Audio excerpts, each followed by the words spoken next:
elkarrekin hazten.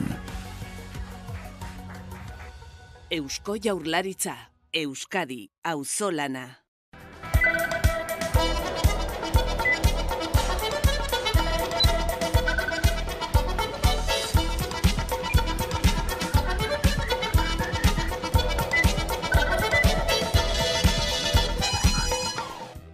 Elisabeth Bon Frantziar lehen ministroak ez du atzera egiteko asmorik. Urtarriaren 30ean Frantziar Asamblea Nazionaleko gizarte gaien batzordean iraganda erretreten erreformaren idazkiaren lehen eztabaida eta atarikoan Bornek irrati batean adierazi du sistemaren oreka bermatzeko erretreta 74 urtera handitzeko plana negoziazioa dela. Adierazpen horiek joan den urtarriaren 19an Frantziar estatu osoan burutu ziren mobilizazio azkarren ondotik eta urtarriaren 31an gaurko iragarria den bigarren greba egunaren atarian egin ditu frantziar agintariak. Izan ere, sindikatuen mobilizazioa eta presioa txiki nahi dute erreforma atzeratzeko. Protestarako deialdi nagusian Baionako Santa Ursula plazan egin dute astearte honetan goizeko 10etan. Eguerdion guztioi, 31 ditu gaur eta 12 pasata direla iritsi da magazinari ekiteko unea ohiko moduan eguneko berri nagusiei analisi, solasaldi eta elkarrizketekin helduta. Esan dugu greba eguna da gaur Ipar Euskal Herrian eta Frantzian pentsio erreformaren aurka egiteko. Ipar Euskal Herrian garraioan espero dira mobilizazio handienak. Frantziako estatuan 200 manifestazio daude deituta eta poliziaren informazio zerbitzuen aurreikuspenaren arabera bat edo batkako 2 milioi manifestari inguru espero dira hilaren 19an eginiko greba egunean baino gehiago. Protesta egun handia dute Ipar Euskal Herrian pentsio erreformaren kontra. Astelehenean Frantziako Asambleara heldu zen egitasmoa eta Elisabeth Borne lehen ministroak esan du erretiro hartzeko gutxieneko adina 74 urtera igotzeko plana negoziaezina dela. Izan ere, besteak beste, erretirorako eskubidea 72 urtetik 74 urtera igotzea eta pentsio osoa jasotzeko 43 urte kotizatzea proposatu du Parisko gobernuak. Pentsio erreformaren aurka egiteko protestak abiatu zituzten duela aste batzuk eta gaurkoa bigarren protesta bateratua da. Baionan 10etan mobilizazioa abiatu da. Frantziako estatuan 200 manifestazio daude deituta eta poliziaren informazio zerbitzuen aurreikuspenen arabera manifestari gehiago espero dira oraingoan. Garraioan espero dira jarraipen zabalenak. Akitanian abiadura handiko 3 trenen artean bakarra ibiliko da. Eta Biarritzeko aireportuan Liongo joan etorriko hegaldiak bertan bera geratu dira. Beste hegaldi batzuetan ere eragozpenak espero dira. Hezkuntzan Angeluko 3 eskola itxita daude eta gainerako ikastetxeetan ez da zerbitzu osoa bermatuta egongo. Baionan bestalde, jangela zerbitzurik ez da egongo 5 eskolatan. Euskal Herri osoari eragiten diotean pentsioen erreformak abian daude. Gainera, Parisko gobernuak proposatutako erreformaren kontra greba eguna ditute gaurkoan. Hegoaldean berriz, pentsio erreformaren bigarren zatia adosteke dute oraindik. Eta testuinguru horretan, labek agerraldia egin du Ipar zein Hego Euskal Herrian etortzear dauden pentsioen erreformen inguruko bere irakurketaren berri emateko. Badagarbine Aranburu labekoa idazkari nagusiak nabarmendu zuenez atzokoan, Macronen gobernuak iragarritako erreforma sistema publikoaren aurkako eraso zuzena da. Estatu frantsesean ematen ari den erreforma hortan begirada jartzen balin badegu, Macronen gobernuak erabaki du pentsio sistema den kontrako eraso larri bat abiaraztea, jubilazio adina atzeratzea planteatzen ari dira, eta baita ere jubilazio eskubidea izateko baldintza horiek zorroztea edo gogortzea. Eta horrek ekarri duena da, gaitzespen sozial handi bat, sindikatuen aldetik, baita maila sozialean ere, hainbat greba eta mobilizazio burutzen ari dira. Bestaldetik, inflazioak 5,8% egin du gora urtarrian. Erregaiak garestitu izanak handitu du batez ere inflazioa, nahiz eta oinarrizko elikagaien prezioek behera egin duten bezaren jaitsieragatik. Espainiako Estatistika Institutuak KPIaren datu aurreatua ematen du hilabete bakoitzaren amaieran eta azken hilabeteetako jaitsieraren ostean gora egin dute berriro prezioek.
Laster helduko diogu berriz datu ekonomiko hauei, baina orain salto egingo dugu lan gatazketara.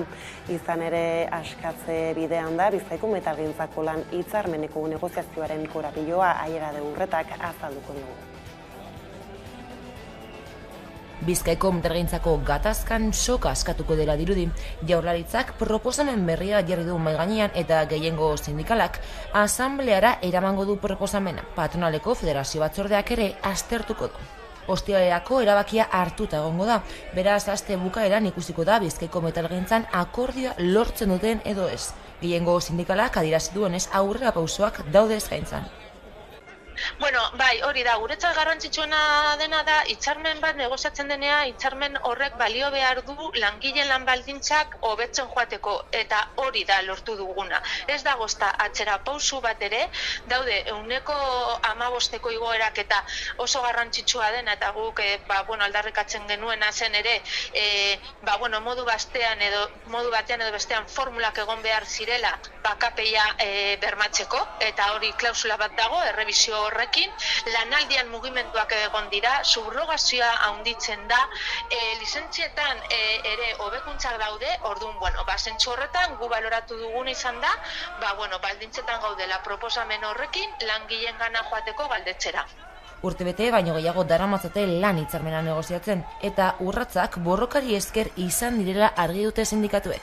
Lortutako aurrerapen horiek argi eta garbi dakigu, eta la defendatzen dugu egindako borrokari esker eta 11 greba egunei esker izan dela.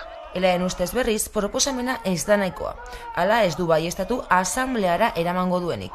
Hori bai, sindikatuko kideen artean hitz egingo dutela proposamenaren inguruan. Ikusiko dugu zelan antolatzen garen, guk edukei buruz argi daukagu ez da lan nahikoa, eta hortik aurrera ikusi beharko da, beste aldeak, beste patrona, beste sindikatu zelan baloratzen duten, eta hortik horrela gu ere kokatu beharko gara, eta egon beharko gara guri jendearekin. Edo nola ere, ostiralera arte itxaron beharko da jakiteko lan gatazkaren bukaera ekarriko duen eskaintzak ala ez. Esan dugu lehenago nola inflazioak 5,8% egin duen gora urtarrian erregaiak garestitu izanak handitu du batez ere inflazioa, nahiz eta oinarrizko elikagaien prezioek behera egin duten bezaren jaitsieragatik. Espainiako Estatistika Institutuak KPIaren datu aurreatua ematen du hilabete bakoitzaren amairan eta azken hilabetetako jaitsieraren ostean gora egin dute berriro prezioek azken 5 hilabetetan bera egin du hain zuzen ere KPIak, baina urtea hastarekin batera gora egin du berriro 2021 amaieran eta 2022 hasieran erregaien prezioak asko handitu ziren eta horri aurre egiteko Espainiako gobernuak litroko 20 zentimoko deskontua ezarri zuen abenduaren 31 arte. Ordutik garraiolariek dute bakarrik deskontua eta autoaren depositoa betetzea garestitu izanak eragin du batez ere inflazioa igotzea. Ineren arabera gauzak horrela azken inflazio datuak izpide. Niko Kuenka ekonomista dugu kameraren beste aldean. Eguerdion, Niko. Bai, eguerdion. Tira, aipatutako tiraka, iraietik abendura bera egin du KPIak Hego Euskal Herrian, Azpiazu sailburuak berak esaterako prebisio ekonomikoa jaitsi du azken aldiko egorari jarraiki. Hala ere, esan legez, Espainian orotara inflazioak 5,8% egin du gora. Zer iradokitzen digute datu hauek? Bueno, azteko eta behin, behin-behiniko datuak dira, hemetik pare bat astera ezagutuko ditugu behin-betiko datuak urtarriari dagokionez. Hor, aldaketa batzuk azpimarratu behar dira, azteko eta behin lehenengo aldiz inflazioa kalkulatzeko orduan, INE, Espainiako Estatistika Institutuak lehenengo aldiz sartu dau bai argindarra eta bai gazaren merkatuko prezio libreak. Badakizue bi merkatu dago zala, regulatua eta librea, oin arte regulatuko merkatuak baino ziren aintzat hartzen inflazioa kalkulatzeko orduan, oin sartu dira eta ikusi beharko du da horrek ze punturaino eragiten duen, ezta? Badago beste aldaketa batzuk esan duzuna, urtarrian ez da indarrean egon erregaiak obaritzeko sistema hori, bakarrik garraiolaria daukate, eta hori somatu egin da. Baina batez ere somatu egin da, urtarria urte berezia izaten da, urtarria barkatu hilabete berezia izaten da, beherapenen efektua dagoelako, merkealdia abendua bukaeran urtarria hasieran hasten delako, eta egia da aurten, eta hori gertzen da inflazioen datuan, aurten, ez dira aurreko urtean bezalako deskontu potenteak egon, ezta? Deskontuak ez dira hain handiak izan, eta hori somatu da, egazko datuei erreparatuta, beherapenek eragin handi izan zuten inflazioan, aurten beherapen txikiagoak egon direnez, produktuek beherapen txikiagoak izan dituztenez, inflazioa somatu da, ezta? Inflazioak kakotx bat egin du gora, aurreko hilabeteko datuekin konparatuta, baina esanguratsuena da inflazio orokorra eta azpiko inflazioen arteko tarte horia, beti komentatzen dugu azpiko inflazioa dela produktu freskoen eta energiaren prezioak alde batera uzten dituena, ezta? Eta alde hori, arrakala hori gero handiago dara, azken batean azpiko inflazioa 7 ardira igo darako. Eta hori batez ere somatzen da elikagaien saskian, ezta? Egia da bezak beza murriztu zutela ema produktutan, beza supermurriztua zukaten produktuek 6tik 0 beza izatera pasatzen ziren, eta beza murriztua zuten produktu jakin batzuk, batez ere olioa, 10tik 5 jaitsi izan, ezta? Hori, espero esan somatuko zana eta ez da igerri. Ikusi beharko da zergatik ez den igerri. Ez dugu aztu behar, askotan enpresa askok aprobetxatzen dutela urte bukaera prezioak eguneratzeko, eta litekena da, bezanen murrizketa horrek prezioen eguneratze horrekin konpentsatu izan, eta hori izan daiteke gakoa. Bai, inflazioa mantentzen da gitxi gora bera, pixkatego da aurreko jatean konpatuta, baina kezkagarriana da zantzabarik azpiko inflazioarena. Eta azken egunotan urten dien beste datu batzuei erreparatuta, Euriborraren tasa 3,3 txiruronda 33ko batez bestekora iritsi da, eta 31,5 puntu igo da abendutik. Portzentaje handiena da hau 2008ko abendutik, eta igoerak hipoteketan izango du eragina noski. Balda hau labur azaltzerik ez zeri dagokion eta zer nolako eragina izan dezaken? Bai, egia esateko 2022 hasi genuen interesa negatibotan, inoizko igoerarik maldatsuena ikusi dugu azkenengo urte honetan, baina egia da kurba, interes urtebeteko Euriborraren kurbari erreparatzen bat diogu, esango nuke malda moteltzen hasia dela. Bai, hau da, igoeraren gailurretik gero eta gertuago egongo daitezkela, hala ere, aurreikuspenak begiratzen baditugu, oin dino espero da zertxo bat egotzea, ezta? Aste hau dena era erabaki horra izan daiteke, aste honetan Mendebaldeko 3 banku zentral nagusiek, Estatu Federalak, Inglaterrako bankuak eta Europako banku zentralak bilerak burutuko dituzte, ostegunean, Europako banku zentralak bilduko da, eta espero da interestazak are gehiago gotzea.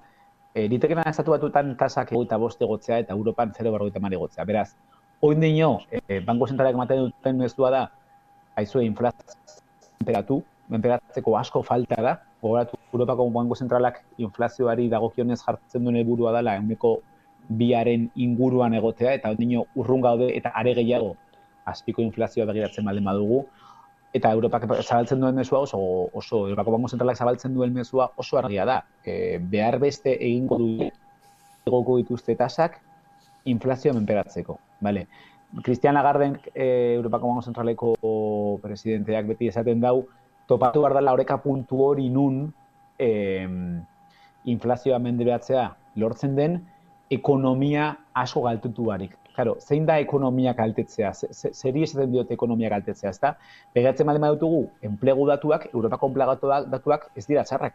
Estatu Batuetan enplegua oso sendo dabil.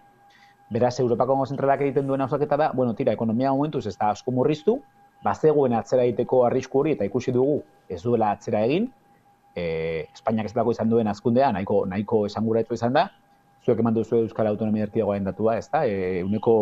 4,3 egin zuela gora ekonomiak, beraz, Europak egiten duen irakurketa hori da. Ekonomia momentu sendo dago, enplegua sortzen nahi da, espero genuen atzeraldi etorriko zela, eta momentuz ez da heldu, beraz, ondino badaukagu tartea interestazak igotzeko. Hau da, estutu ezakegu ekonomia interestazak igota, ze momentuz ez du ematen atzeraldiko arriskuri dago denik.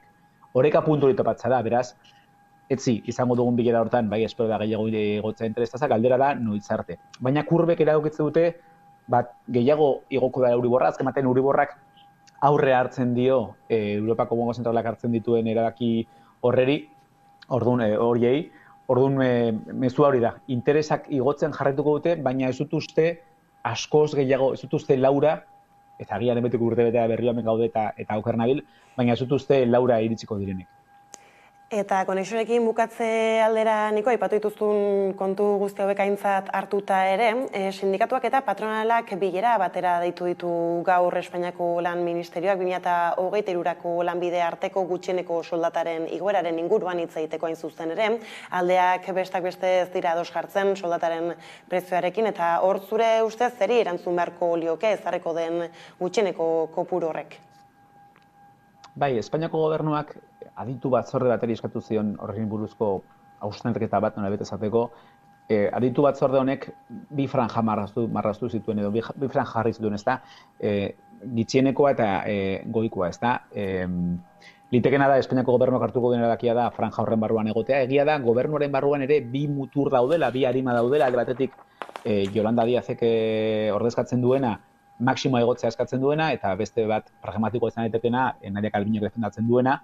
Igoera etorriko da, egia da, sindikatuek adituen batzordeak marrazten zituen franja horretako goiko mailatik gorako igoera eskatzen duela, eta beste alde batean enpresarioak daude.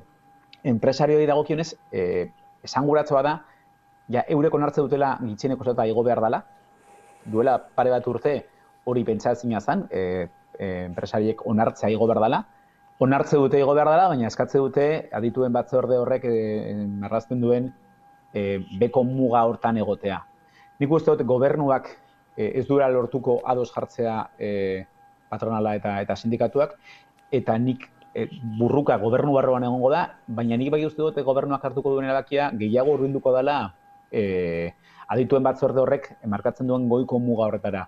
Eta ez dugu ahaztu behar hauteskunde urtean gaudela, maiatzean uda hauteskundeak, foro hauteskundeak ere bai dugu gurean, Nafarroako Parlamenturako hauteskundeak ere bai, eta azaroan okerretzen nabil, lehenago ez baldin bada ere, hauteskunde orokorrak, beraz, nik bai uste dut, kutsu elektorala izan dezakela igoerak, baina bai, igoko du, patronalak ez du babestuko igoera hori, eta nik esango nuke goiko mailatik gertu egongo dela gobernuak egiten duen igoera, hori bai, sindikatuko eskatze duten mugara edo mailara heldu barik. Ondo da, Niko, bada honekin hementxe utziko dugu konexioa, adi jarraituko ditugu aipatu bilera denak, beraz hurrengora arte. Bale, eskerrik asko, gero arte. Bueno, eta orain Nafarroara egingo dugu salto, izan ere Nafarroako Volkswagenen etorkizuna marraztuko dituen hauteskunde sindikalak begibistan dira. Otsailaren 16an 5.000 langiletik gora duen lantokiak 31 ordezkari sindikal berri izango ditu.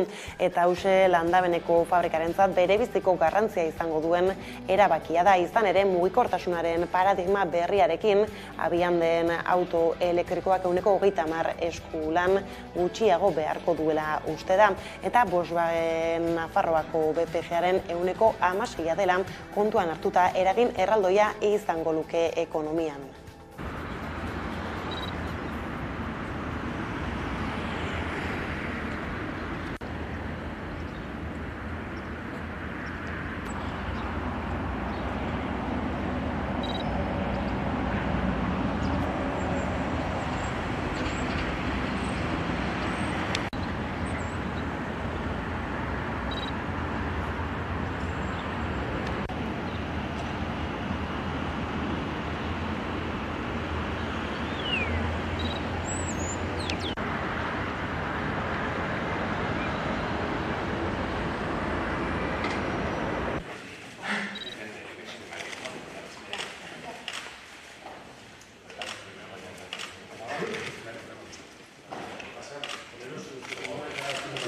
Buenas, ¿qué tal?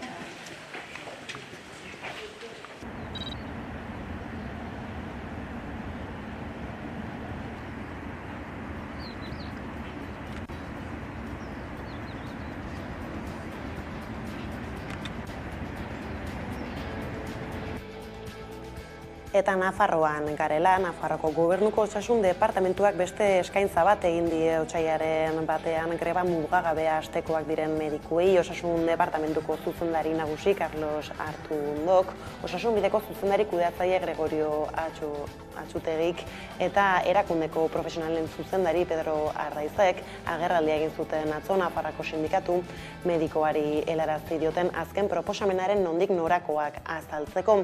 3 ardatz ditu eskaintzak, lehenak soldaten igoerari dagokiona, bigarren ardatza, sendagileen gehiegizko lan kargari eta pazientei eskaintzen zaien hartaren kalitateari buruzkoa eta 3. osasunbideko medikuen jardun esklusiboaren ingurukoa. Azken hori da hain zuzen berritasun nabarmenetako bat Santos Indurain kontseilariak eta Maria Txibite lehendakariak orain arte agertutako jarreratik urrunduta, esklusibotasuna erabat kendu ez ura moldatzaren alde agertu baita Osasun Departamentua.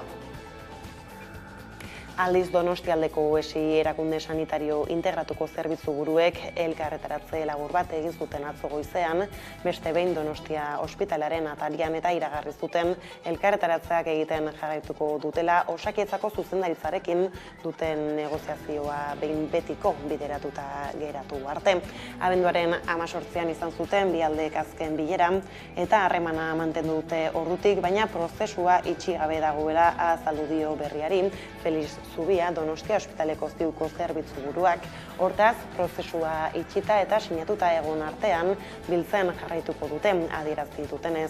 Osakidetzako zuzendaritzarekin egindako bilkurara 5 eskaera eraman zituzten zerbitzu buruek, Donostialdeko ESIaren erreferentzialtasunari eustea eta onkologikoa ESIan integratzea, profesionalak egonkortzeko neurriak hartzea, zerbitzuetan egiten den lana maiztasunez ebaluatzea, mahai tekniko bat eratzea ESIaren estrategia definitzeko eta zuzendaritzak bertako profesionalak ezagutzea. Orain, bileraren aktarekin batera 5 puntu horietako bakoitzerako landu beharreko neurriak bidali dizkiote zerbitzu buruek zuzendaritzari kronograma batean. Eta gizarte arloko gaiekin gabiltzala, kartoizko kaxak eta manta zahar bat askok hori baizik ez daukate termometroek 0 graduren langa gainditzerik ez duten gau hotzei aurre egiteko zaurgarrien artean, zaurgarrienak dira etxe edo aterpe duinik ez dutenak. Izen deiturarik gabeko zenbakiak estatistika ofizialetan direnak. Iragan astean esaterako beste bat gehitu dute kalean hildako etxegabean zerrenda beltzera. 70 urteko gizonezko bat hilik agertu zen Bilboko Bolueta auzoan, bere etxolan sute bat piztuta hil zen hau. Gertakariak agerian utzi du kalean bizitzea beste aukerarik ez dutenak zein zaurgarriak diren eta hortaz aritzeko konexioa egingo dugu orain Leire Estebez Euskal Herriko Karta Sozialeko kidearekin. Kaixo, Leire. Kaixo, eguerdion. Tira, gaiari iritzita Bilbon gertaturiko heriotza gaitzesteko pobreon kontrako gerra gelditu lelopean protesta deitu zenuten, gertakaria jaso eta jarraian zer izan zen bertan salatu zenutena? Bai, hain zuzen ere, Euskal Herriko Eskubide Sozialen Kartak eta AZET Etxebizitza Sindikatuarekin batera deitu genuen pasadan astean elkarretaratze hau, guretzako garrantzitsua da, horrelako egoeren aurrean erantzuna ematea eta esan bezala horrelako egoerek adierazten dutena da izebergaren punta, esan nahi dut zuk lehen aipatu duzun bezala, kalean bizi diren pertsonak dira zaurgarrienen artean zaurgarrienak, nik uste dut garrantzitsua daukagula aipatzea sistema kapitalista honen baitan etxegabe dauden pertsonak direla, prekaritate egoera horren barruan prekarioen daudenak, sistema kapitalista honek hain zuzen ere behar du, pobretze horretaz beste batzuk aberastasuna pilatzeko eta onartezina da, 100 pertsona dauzkagu Euskal Herrian kalean bizitzen eta baliabideak behar dira honi erantzuna emateko. Eta guzti honetan nor jotzen duzue erantzule, zeren ondorio dira halako ezbeharrak? Bai, guk esaten duguna da, bai, aterpetxeak behar dira eta neguko garai hauetan onartezina da inor kalean egotea, baina sakoneko arazoa beste bada, guretzako noski jarri behar dira baliabideak ekiditeko horrelako heriotzak ekidin daitezke, inondik inora ezin dugu permititu inor kalean bizitzen egotea, eta aldi berean ere aterpetxe bat ez da, etxe bizitza alternatiba duin bat. Aterpetxe bat izan daiteke momentu puntual batean kalean hotzez eziltzeko baliabide bat. Guretzako sakonean dagoen arazoa etxe bizitza politikak dira, eta garbi daukagun honen erantzukizunak, kasu honetan guk elkarretaratza ditu genuen Bilboko udaletxearen aurrean ikusten dugulako Bilbon erantzukizuna edo interpelatzeko eragile zuzena Bilboko udaletxea kasu horretan zala, baina haratago junda etxe bizitza politikoak goitik behera aldatu behar ditugu. Gaur egun etxe bizitza politikoak sortuta daude ez etxe bizitza eskubidea bermatzeko, baizik eta oinarrizko behar izanak asetzeko beharko lukeen hori negozio gisa, ulertzen jarraitzen dela, espekulaziorako ondasun gisa ulertzen jarraitzen dela, eta oso urrun gaudela etxe bizitza eskubidea bermatzetik, iruditzen zaiguna da aterpetxeak bai, jarri behar dira bai, baliabideak egon behar dira, egoera zaurgarrienetan dauden pertsonei erantzuna emateko, baina sakonean etxe bizitza politikak aldatu behar ditugu. Eta etxe bizitza politikak aldatzea da, alokairuen prezioei mugak jartzea, etxegabetzeak debekatzea, eta guretzako ere oso larria da adibidez turistifikazioak ingertatzen dena, esan nahi dut, pasadan astean heriotza bat egon zen, hori da izebergaren puntan, baina sakonean badago sistema guzti hau, eta politika sistema oso bat guzti hau gertatzea ahalbidetzen duena, eta noski erantzule dena. Ondo da, Leire, honekin denbora medio hementxe utziko dugu elkarrizketa, ea sakoneko aldaketa horien esperoan geratzen garen, beraz, mila esker eta hurrengora arte. Eskerrik asko zuei. Eta orain, bestelako gai batzuei helduta, apur bat kultur eta jaien girotara salto, Iturenera joko dugu, ikusteko zer nola dabiltzan ospatzen udaberriaren etorrera.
Iturengo inauteriekin ordu bata iristear dela hemen utziko dugu gaurko albisteen errepasoa eguneko elkarrizketa nagusiari bide emateko.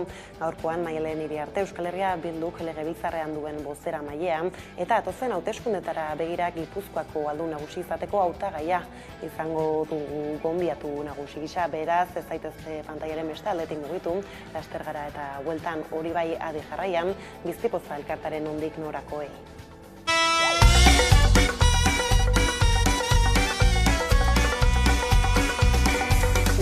Zidazu bide berri bat egiten zure alboan jarrita. Biztipoza elkartea bea da gaur egun 35 elkartez osatutako elkarte bat. Elkarte guztiak dira, izaera bereziko gaiak lantzen dituztenak eta oraindik ere betegabeko eskubideak ere badituzten elkarteak eta haur eta familiek osatutakoak. Denok elkartuta gaude, dugu elkarrekin, guztiontzat beharko luken herri inklusibo bat, eraikitzen ari gehala euskeratikan eta euskarak. hori da Bizipoza elkartea bera. Juneren egoak 2013 urtean sortu egin zen, gure inguruko lagun, familia laguna dana, alaba hil zitzaielako minbizia askota. Orduan, bere familiak zer egin zuen, elkarte bat sortu. Zertarako dolua edo gaixotasun bat pasatzen ari diren familiei laguntza emateko. Batzutan, estamentuek edo ez dira heltzen behar guztiei, eta horregatik jarri ginen martxan. Datorren urtean 10 urte beteko ditugu. Da proiektu oso berezia, oso hunkigarria, voluntarioz osatutako proiektua da, eta horrela jarraitzen dugu. Espero dugu hain beharrezkoa ez izatea. Horrek esan nahi du behar guztiak osatuta daudela, baina momentuz horrela jarraituko dugu. Mundu berri bat guztiontzat proiektua, kantu eta bideoklipen proiektua da, aurten ja 3. edizioa martxan jarri dugu. Elkarte guztiek aurten ja sortuak izango dituzte bere kantua eta bere bideoklipa. Orduan Bizipozan komunitate osoak batzen gea, eta proiektu zehatz honetan ere elkarlana da nagusi. Elkarteak eta euskal sortzaileen artekoa. Hau da, elkartasuna eta kulturaren arteko elkarlan bat da. Orduan prozesu guzti hau ere, elkarteak, sortzaileak, denok eskutikan egiten dugu. Eta, zehazki Juneren egoaken kasuan, erabakitzen dugu batea, eta gero, nola ez, letragileak kasu honetan miren artetxe da, letra sortzeko elkartearekin da, harreman zuzena izan behar duna.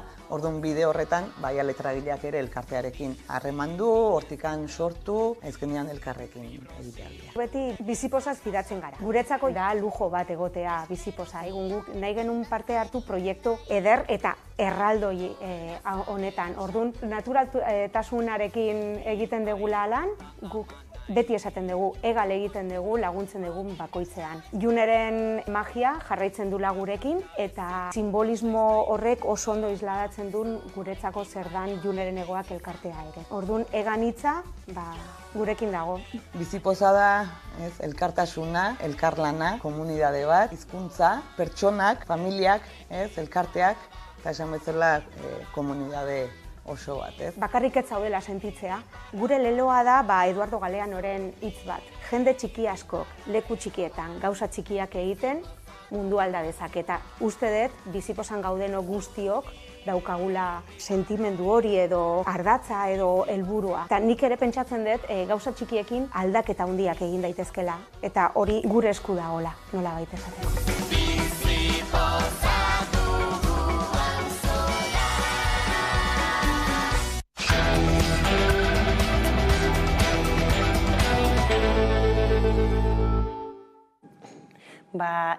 Amabiterdiak iritsi eta orduan ekiteko garaia da eguneko elkarrizketa nagusiari, eta horretarako gaur guran daukagu Maialen Iriarte, Euskal Herria Bilduk legebiltzarrean duen bozeramailea, baina era berean datozen hauteskundei begira, Gipuzkoako aldun nagusi izateko hautagaia baita ere. Kaixo, Maialen. Arratsaldeon. Tira, aipatu ditugu bi kontu hauek, beraz biei erreparatu beharko diogu gaurko elkarrizketan. Lehendabizi legebiltzarretik hasiko gara, ondo iruditzen bazaizu. Eta hor tira, iragan astean egin zenuten legebiltzarkideek bileran, aurtengo erronkak markatzeko, eta, proposamenez ere hitz egiteko, eta hor bestak beste Osakidetza jarri zenuten mugarri nagusi gisara, zergaitik? Ikusi besterik ez dago, anbulategi batera joaten balin bazera, zein den egoera eta pazienteak nolako egoerak jasan behar izaten dituzten medikuarenera iristeko. Ikusi beharrik edo aipatu beharrik ez dago, zer nolako zailtasunak dauden momentu honetan medikuari telefonoz deitu eta erantzun diezazun edo urgentziatara joaten bazera. Guk ikusten duguna da eta urteak daramatzagu hau esaten Osakidetzak eraldaketa bat behar duela, garai berrietara egokituz, errealitate berrietara egokituz, errealitate berriei erantzuna emateko, eta pandemiak gainera egoera hau azeleratu eta azaleratu egin zuela neurri handi batean eta neurri errotikakoak hartu behar direla Osakidetzan. Eta iruditzen zaigu jendearen osasuna eskubide bat dela, ez ongi zaintzeak privatizazioa daramala eta neurriak hartu behar direla guztiok gure osasunaren inguruan eskubide bat delako behar ditugun neurri guztiak azkar, ongi eta inolako desberdintasunik gabe har daitezen. Beraz, hori izango da gure helburuetariko bat. Edozein kasutan, badatoz legebiltzarrera beste lege garrantzitsu batzuk, izan enplegu legea edo hezkuntza legea, guk geuk proposatutako ustelkeriaren kontrako bulegoarena eta bar, eta horiek ere lan ugari ekarriko digute, baina uste dugu momentu honetan Osakidetza pairatzen ari den egoera, gobernantzaren inguruan pairatzen ari den egoera, zentrala dela herri honentzat eta horri begiratuko diogu besteak beste. Aipatuko ditugu geroxago ez, aipatu dituzun beste lege hauek eta horien tratamenduak, baina Osakidetzaren kontunekin bukatzeko Osakidetzaren beraren gobernantza ereduare aipatuzu horse, diagnosi egiten duzu ez, izan ere bat horrera bandotuta gaurkotasunean ez ikusten ditugun Donostiako esiko zerbitzu buruekin. Begira, ikusten dut Donostialdeko osiaren zerbitzu buruena diagnostikak Osakidetzak pairatzen duen egoeraren beste sintoma bat dela, ezta? Eta nik batez ere helduko diet bertako profesionalek esandakoei. Ez dagoelako gobernantzarik, gobernantza vertikal bat egiten dela, ez direla aintzat hartzen profesionalek diotena, horrek eragin egiten diola pazienteek behar duten atentzioari, eta horiek Euskal Herria Bilduk konpartitzen ditu, partekatzen ditu, baina horiek bertako profesionalek esandakoak dira. Beraz, nahi eta nahi ez argi dagoena da, Osakidetzak behar duela beste gobernantza transversalago bat, profesionalei kaso egingo diena, profesionalek dioten horretan arreta jarriko duena, eta ez dena etorriko erabaki politikoen arabera edo erabaki politikoen ondorioz hartutako erabakiei erantzunaz. Izan ere bestela, Donostialdeko osian gertatu den horixe, edo gertatzen ari den horixe bera gertatu daiteke, bai Araban eta bai Bizkaian, eta okertatu daiteke dagoen egoera. Uste dugu zentzu horretan beste gobernantza mota bat behar duela, beste gestio mota bat behar duela Osakidetzak, eta hortan urratsak eman behar direla. Eta hori diote, eta niretzako hori oso garrantzitsua da, bertako profesionalek ere, eta bertako profesionalek hori esaterako zentroan jartzen dutena da, herritarra zentroan jartzen dutena da, pazientea. Eta aldatu egin behar dien egiteko ez ere hor hezkuntza legea aipatu duzu, egia da arrabotsa handia sortu duela kontu honek, zer balorazio egiten duzue orain arteko lege honen ibilbideaz?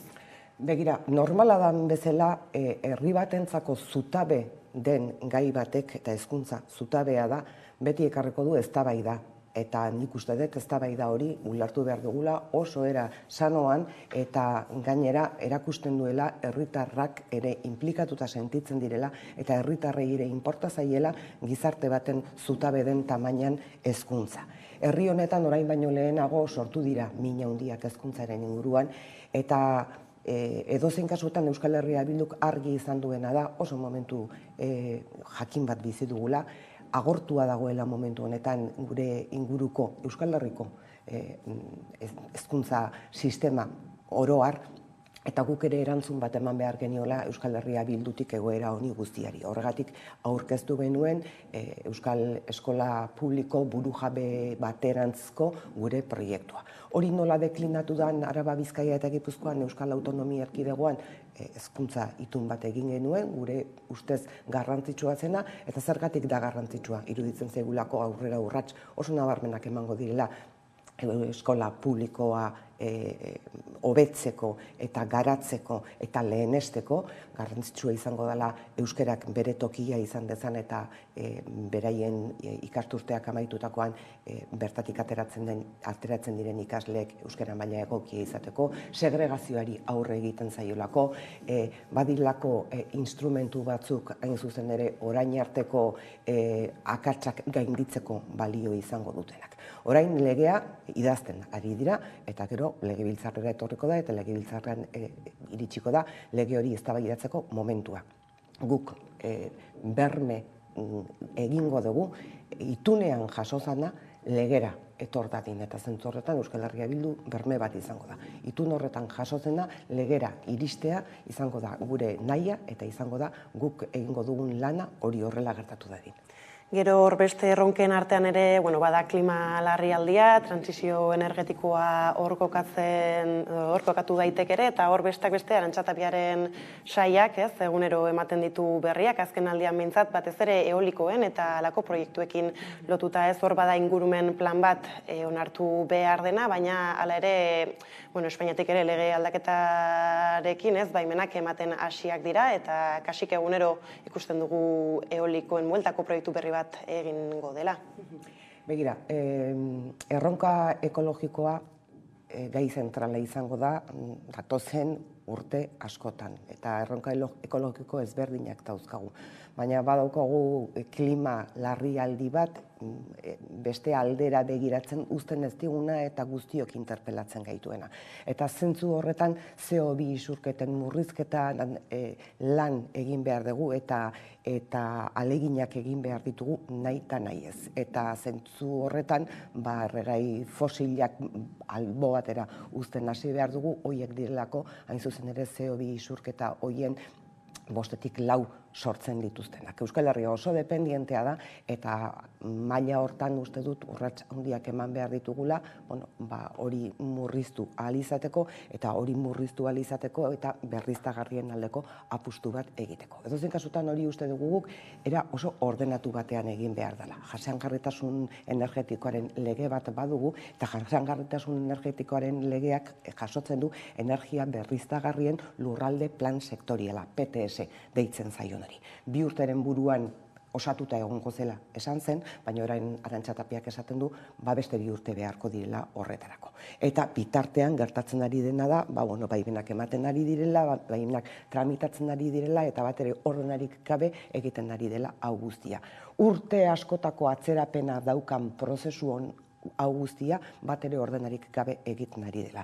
Eta okerrena da gainera, Jaurlaritza bera ari dela proiektuak bultzatzen. Orduan guk esaten duguna da, honek ezin duela horrela gertatu, ezin dugula kalte handiagoa egin, nahi ez egin behar dugun apustu honetan, berriztagarrien aldeko apustu honetan, eta gutxienez PTS hori iristen den bitartean, dekretuz behintzat minimo batzuk onartu egin beharko liratekeela, sarraskirik gertatu ez dedin, berriztagarriak bultzatzen diren bitartean, eta ordena baten barruan, eta egokitasun baten barruan egin behar dugula berriztagarrien aldeko apustu hau. Nahi ezkoa izango dana, esan da bezala, bi isurketa horiek murriztu egin behar ditugulako, baina berriztagarriak daude alde batetik, baina gero badaude, mobilidadearen inguruan hartu genitzaken erabakiak, CO2 ugari sortzen dute ibilgailuek, eta zentzu horretan autobusetan eta kotxeen elektrifikazioan aurrera urratsak eman behar ditugu, gerturatu egin behar ditugu gure produkzioak, hasi gure elikagaietatik eta gure energia sortzeko sistemetatik, eta gero uste dut garrantzitsua dela eredua bera ere, ezta? Lortu behar duguna da eredu askoz ere demokratikoago bat eta energia jendeari askoz ere era ordaingarriagoan eta helmen handiagoarekin iristeko moduan egin behar dugula. Eta eredu hori ere garrantzitsua da Euskal Herria Bildurentzat. Eta gero hor bada beste gai bat, hasieran aipatu duzuna, ustelkeriaren aurkako bulegoarena, gobernuko alderdiei asko gustatzen ez zaiena, eta beste momentu batzutan honi ere bide eman gura izan zaio, baina ezin izan dena aurrera atera, azken aldian hauteskundeekin bukatu zen kontua. Begira, nik uste dut gizarte, jendarte, demokratiko sano batean ustelkeriaren aurkako era honetako bulego batek bizia ematen diola hain zuzen ere demokrazia handiagoko egoera bati eta gardentasun handiagoko egoera bati. Eta zergatik ez dugu horrelako bulego bat izango, orduan hainbeste uko egiteak ekartzen duena da, nolabaiteko susmoa, ez da? Zergatik ez da posible era honetako bulego bat hemen izatea helburua baldin bada ez ustelkeriarik inon egotea. Kontrako erantzunean da ustelkeria badagoelako eta ustelkeriak ikutu egiten dituelako alderdi batzuk ikusten ari garen bezala. Eta helburua nik uste dut izan behar duela era honetako praktikak ez egoteak eta horretarako eta kontrol hori egiteko uste dugu garrantzitsua dela eta demokratikoki oso sanoa era honetako bulego bat martxan jartzea. Eta hitz egin dugu legebiltzarreko hainbat kontu ez, beste hainbeste badira, baina Gipuzkoara begira jarri aurretik, ez, laizzer ere hauteskundeak badatoz, erronka handiak izan ditu Euskal Herria Bilduk legebiltzarraren barruan. Zer balorazio egiten duzu, ez, alderdiaren ibilbide honetaz eta nola egin die aurre erronka potolo horiei? Bueno, azken legealdi honetan gehiengo absoluto baten aurreko lehenengo oposizioko indarra izan gera, ezta? Edo zein kasuan uste dut, urrats esanguratsuak eta gai esanguratsuak eraman ditugula legebiltzarrera. Ukrainiako gerrak sortu zitzaken ondorioi buruzko plenu monografikoa Euskal Herria Bilduk eraman zuen, edo gaur egun dugun erronka handienetariko bat demografia eta demografiak dituen inplikazio horiek guztiak aztertzeko emanzipazioa, etxebizitza eta abar aztertzeko plenu monografikoa Euskal Herria Bilduk eraman zuen legebiltzarrera. Horretaz aparte, iaz aurrekontu batzuk ere akordatu genituen eta uste genuen gainera haiek izan zitezkela inflexio puntu bat hemendik aurrera herri gisara edo herri honen zati gisara ditugun erronkei aurre egiteko, horregatik besteak beste Osakidetzarako 30 milioi jarri genituen, pentsatzen genuelako inflexio puntu bat izan zitekeela Osakidetzak eman behar dituen eta lehen aipatu dizkizudan aldaketa horiek guztiak eman ahal izateko. 2300 mediku eta erizain doaz jubilatzera datozen urteetan, lehen arreta dagoen bezala dago, eta iruditzen zitzaigun, salto bat emateko momentua zala. Etxe bizitzaren arazoen inguruan, ez dizut zuri hitz egingo, ongi dakizun bezala, emakume gazte bezala, badakizulako zer nolako zailtasunak dauzkazuen gaur egungo gazteak etxe bizitza bat, edo bai alokatzeko, edo zesanik ez, erosteko gauzak nola dauden, iruditzen zitzaigun soldata minimo propio bat edukitzea gure errealitate sozialari egokitutakoa garrantzitsua zela ikerketa eta garapenean aurrera urratsak ematea. Magnitun urrats batzuk etxe gabe bizi diren pertsonentzat 8 milioi euroko inbertsio bat egin genuen sekula Europan proportzioan egin ez dana. Beraz, hor akordio bat gauzatzea ere eta akordio bidean jartzea, gauza batzuk gero ez dira bete, baina akordio bidean jartzea iruditzen zait garrantzitsua dela, besteak beste aurrez aurre guk gehiengo absoluto bat izan degulako. Edozein kasutan, lehengo egunean, datozen hilabeteetarako gure plana aurkeztu nuenean esan nuen bezala, garai konplexuak dauzkagu eskuartean, erronka handiak dauzkagu herri gisara eta Euskal Herria Bilduk ardura handiz jokatuko du eskuartean ditugun gai guztiekin. Gu kolaboraziorako, kooperaziorako prest gaude, baina kooperaziorako beste gobernantza eredu batzuk eman behar dira. Eta ez du izan behar konsulta egiten dela, elkarrekin lan egiten dugula ditugun erronkei aurre egiteko baizik. Eta erronkez, orain Gipuzkoako makila eskuratzeko lehian ere, zaude, zelan aurkitzen zara erronka berri honen aurrean? Begira, esango dizut Euskal Herria Bildura etorri nintzanean bezalaxe, ilusio handiz eta ambizioz begiratzen dio dela daukadan erronkari.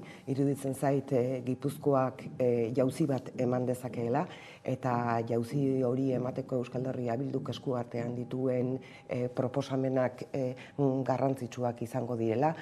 Atzo bertan aurkeztu genuen geure konferentzia municipalista, hor 5 erronka markatu genituen, erronka soziala edo esango genduke, zaintzen erronka, berdintasunaren erronka, gobernantza demokratikoaren erronka etordakizkigukeen mugimendu autoritarioen artean, eta euskara eta kulturaren erronka digitalizazioaren garaian, ezta?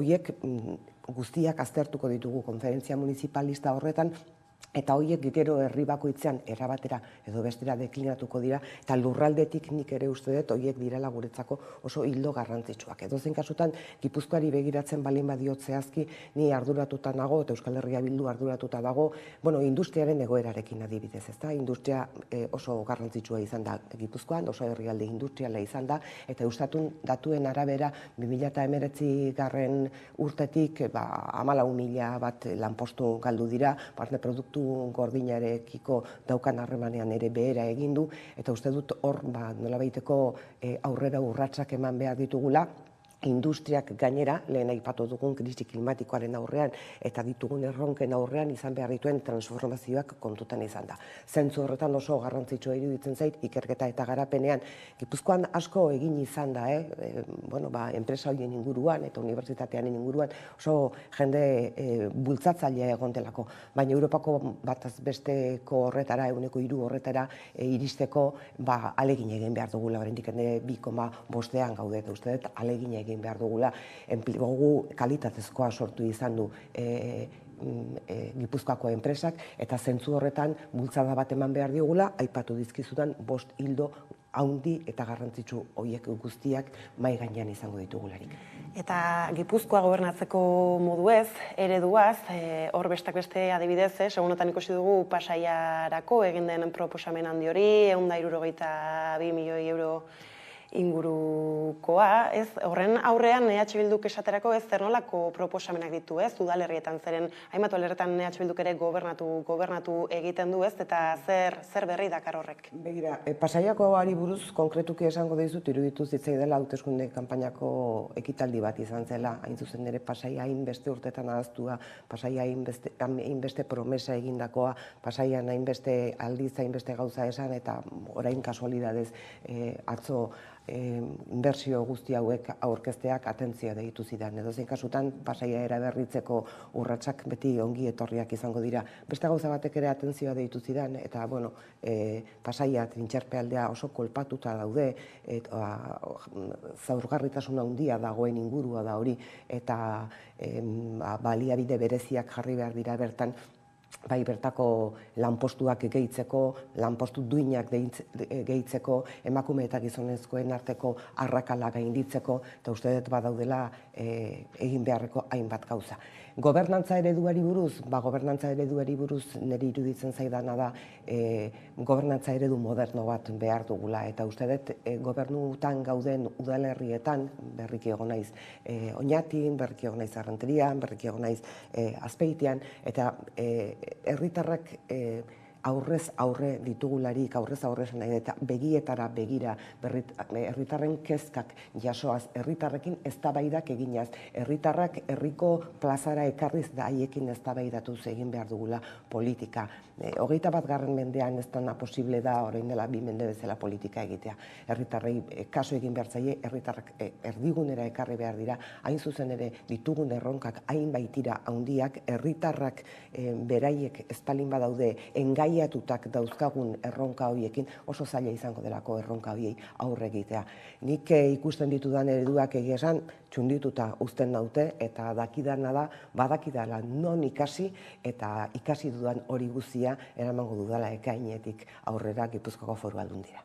Eta edonola ere gauzakala direla lehia handia espero da bai Aldundian, eta Donostiako beste hainbat tokitan, hiriburuan kasu, Donostian, EAJ eta Euskal Herria Bilduren artean izan ere tonuak kentzea EAJari ez da erreza izaten. Guk argi daukaguna da Euskal Herria Bilduk azkeneko hauteskunde guztietan gorantzako bide bat erakutsi duela. Etengabe gorantz egin duela. Baita abstentzioa oso altua izan den momentutan ere, eta baita egoera erreza etzan momentuan ere, ezta? Azkenako hauteskundeetan, uztailaren 12an egin ziren haietan, konfinamendua amaitu eta berehala, Euskal Herria Bilduk sekulako emaitzak izan zituen, eta bai gorantz egin genuen bai eserlekuetan, eta baita boto kopuruan ere, eta uste dugu oraingo honetan ere gorantzako jarrera eta joera hori izango dugula, eta joera horrek beste errealitate instituzional bat ekarriko duela. Tira, hemen txeutziko dugu elkarrizketa, ez dakit Gipuzkoara begira zerbait gehitzeko, edo ez, herritarrei zuzendutako mezurik baduzun?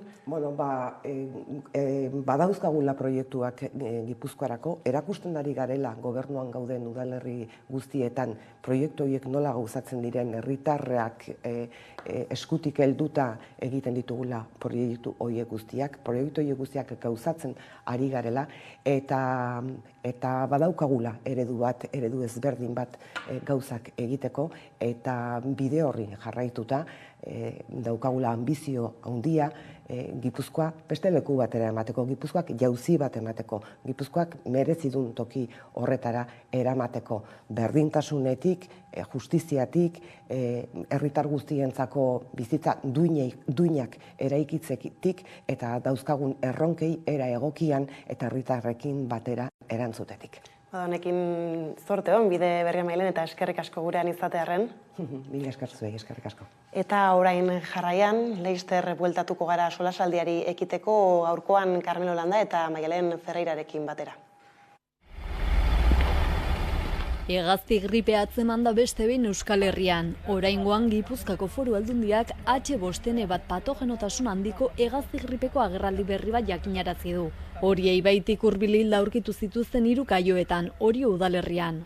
Agerraldi berri hori 2022an Araban, Bizkaian eta Gipuzkoan deklaratutako beste 22 agerraldi gehitu behar zaie, eta horiek guztiak baso hegaztietan gertatu dira. Euskal Autonomia Erkidegoko 3 lurraldei eragiten diete, eta zehazki honako hegazti espezie hauei, zangei, putrei, zikoinei eta antzarrei.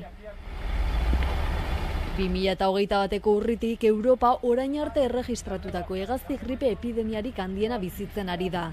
Izan ere 6.000 agerraldi baino gehiago erregistratu dira 37 herrialdetan. Duela gutxi Osasun Segurtasuneko Europako agintaritzak eta gaixotasun prebentziorako eta kontrolerako zentroak batera egindako txosten bateko hartarazi zuen etxaldetako hegaztietan kasuak igo direla, uretako hegaztien bidez birusa hedatu egin delako. Hegazti gripeak espezie guztiei eragin diezaieke eta galera ekonomiko larriak eragin ditzake hegazti sektorean. Hortaz Jaurlaritzak adierazi du basoko hegaztietan birusak duen ageriko presentzia aintzat hartuta une honetako lehentasuna dela etxaldetako hegaztiak gaixotasunaren kutsaduratik babestea. Halaber eta Euskal hegazti sektorarekin lankidetzan birusa garaiz detektatzeko zaintza indartu da, gaixotasuna geldiarazteko baldin eta agerraldi berriak agertzen badira. Gainera gaixotasunari eta susmoa dagoenean jarduteko moduari buruzko informazio materiala eta eskuliburua sortu dira. Ildo honetan lasai egon gaitezke gizaki dagokigunez, birusak pertsona kutsatzeko duen potentziala txikia baita, eta edonola ere ezin zaie transmititu pertsonei hegazti haragia, arrautzak edo hegazti horietatik eratorritako edozein elikagai kontsumitu da.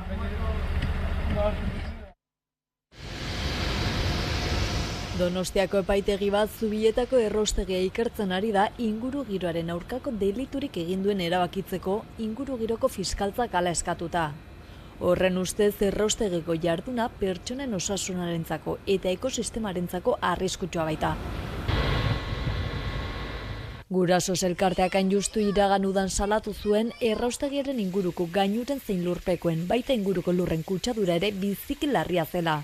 Besteak beste metalastunek, diosinek, furanuek eta fenolek eragindakoa. Hori ondorioztatu zen ala nola Idom Ingeniaritzak eta SGS kontrol entitateak egindako azterketetan. Hemen gauzak berdintxu jarraitzen dute. Hori ala Gurasos elkarteak Gipuzkoako lurralde fiskaltzaren ezagutzapen jarri zuen Donostiako erraustegitik zetorren material kutsatzaien isuri ageri zela Arkaitzerreka errekastoan.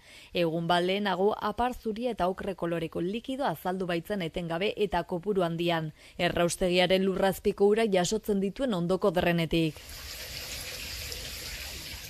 Gurasosek azpimarratu du Gipuzkoako Foru Aldundia eta Eusko Jaurlaritza kutsadura horren jakitu zirela, duela 2 urtetik.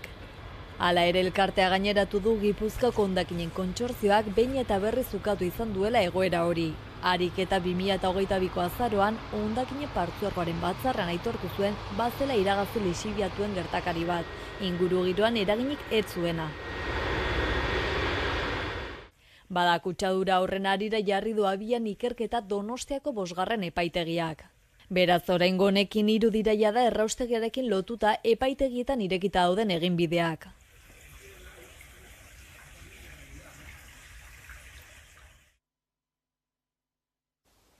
Aupa danori, Zugakoan enaz, eta animatu egiten dotzuet ez dira gai gure bideoklipa ikustera. Ez dira gai, azkenean emakumeak sufritzen dugu zen hainbat bidegabekeri salatzeko abestia da, eta espero dugu gustoko izatea. Bezarkada bat.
Hau ekipo, nisa zakarren nahi, eta gutxutia aurkeztu ez gara betirako, eta duen azken singela, Lurrikarak album barruen dagoena, eta hori, laguneri, familizeri, benetan maite duen pertsona guztizeri dedik eta dagoen abesti beta, eta gure txikitzeko momentu hori bebai, oso lotute duen abestize, eta animeten txutia dan hori, bizten Amaika Telebista, eta ikusteko programa honetan, bideoklipe, oso bat.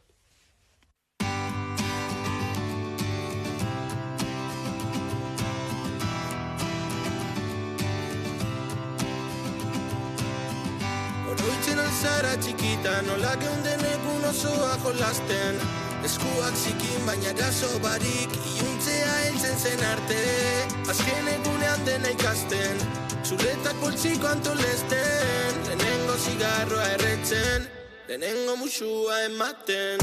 Betirako ez da denbora nahikoa, tan ez geldituko ezer egin gabe, zaindu beti egon direnak zure ondoan, bizitza aurrera doa eta ez da bueltatzen. Betirako ez da denbora nahikoa, tan ez geldituko ezer egin gabe, zaindu beti egon direnak zure ondoan, bizitza aurrera doa eta ez da bueltatzen.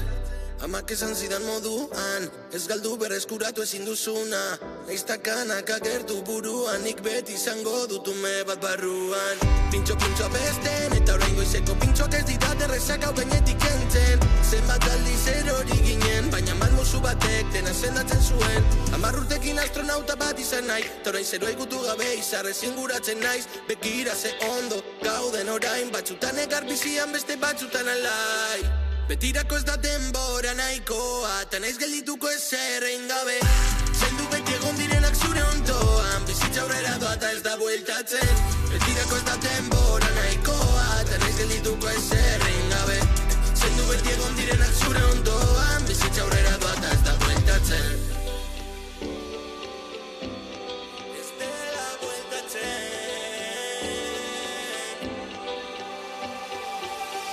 Oroitzen alzara txikita, nola geunden egun osoa jolasten, eskuak zikin baina eraso barik, iluntzea heltzen zen arte, azken egunean dena ikasten, txuletak poltsiko antolesten, lehenengo zigarroa erretzen, lehenengo musua ematen. Betirako ez da denbora nahikoa, eta ez geldituko ezer egin gabe, zaindu beti egon direnak zure ondoan, bizitza aurrera doa eta ez da bueltatzen. Betirako ez da denbora nahikoa, eta ez geldituko ezer egin gabe, zaindu beti egon direnak zure ondoan, bizitza aurrera doa eta ez da bueltatzen. Originaliza esa cara.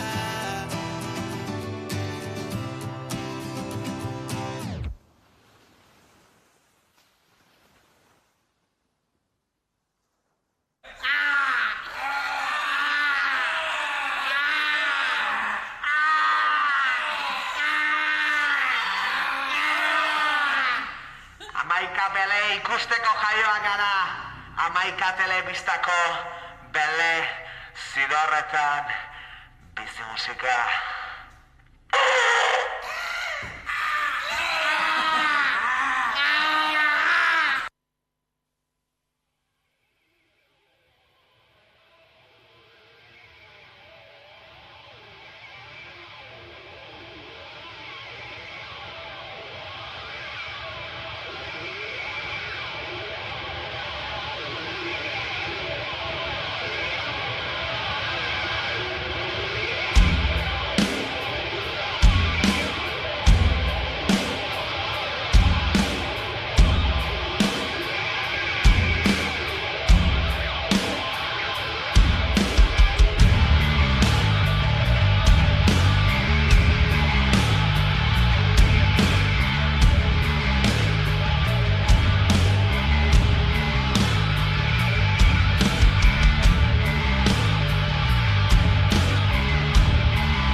Bizipoza elkartea bea da gaur egun 35 elkartez osatutako elkarte bat. Elkarte guztiak dira, izaera bereziko gaiak lantzen dituztenak eta oraindik ere bete gabeko eskubideak ere badituzten elkarteak eta haur eta familiek osatutakoak. Denok elkartuta gaude, dugu elkarrekin, guztiontzat beharko luken herri inklusibo bat, eraikitzen ari gehala euskeratikan eta euskarak. Hori da Bizipoza elkartea bera. Juneren egoak 2013 urtean sortu egin zen, gure inguruko lagun, familia laguna dana, alaba hil zitzaielako minbizia askota. Orduan, bere familiak zer egin zuen, elkarte bat sortu.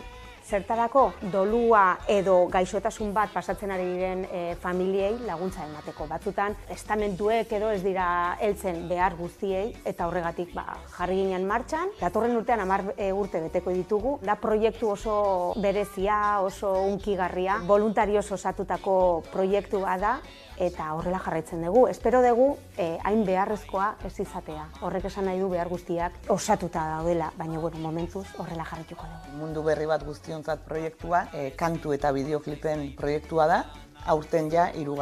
edizioa martxan jarri dugu. Elkarte guztiek aurten sortuak izango dituzte bere kantua eta bere bideoklipa. Orduan Bizipozan komunidade oso batzen gea eta proiektu zehatz honetan ere elkarlana da nagusi. Elkarteak eta euskal sortzaileen artekoa. Hau da, elkartasuna eta kulturaren arteko elkarlan bat.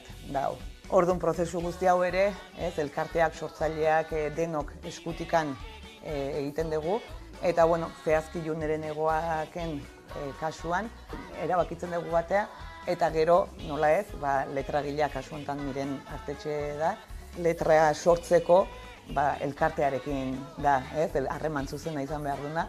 Orduan bide horretan, letragileak ere elkartearekin harreman du, hortikan sortu, ezkenean elkarrekin egitea. Beti Bizipozaz fidatzen gara. Guretzako da lujo bat egotea Bizipoza. Egun guk nahi genuen parte hartu proiektu eder eta erraldoi honetan. Orduan, naturaltasunarekin egiten degula lan, guk beti esaten dugu, egal egiten dugu, laguntzen dugu bakoitzean. Juneren magia jarraitzen dula gurekin eta simbolismo horrek oso ondo isladatzen duen guretzako zer dan Juneren egoak elkartea ere. Orduan, egan hitza, gurekin dago. Bizipoza da elkartasuna, elkarlana, komunidade bat, hizkuntza, pertsonak, familiak, elkarteak, eta esan bezala komunidade oso bat, Bakarrik ez zaudela sentitzea. Gure leloa da Eduardo Galeanoren hitz bat. Jende txiki asko, leku txikietan, gauza txikiak egiten, mundu alda dezak. Eta uste dut, Bizipozan gaudeno guztiok, daukagula sentimendu hori edo ardatza edo helburua. Eta nik ere pentsatzen dut, gauza txikiekin aldaketa handiak egin daitezkela. Eta hori gure esku dagoela, nola baita esateko.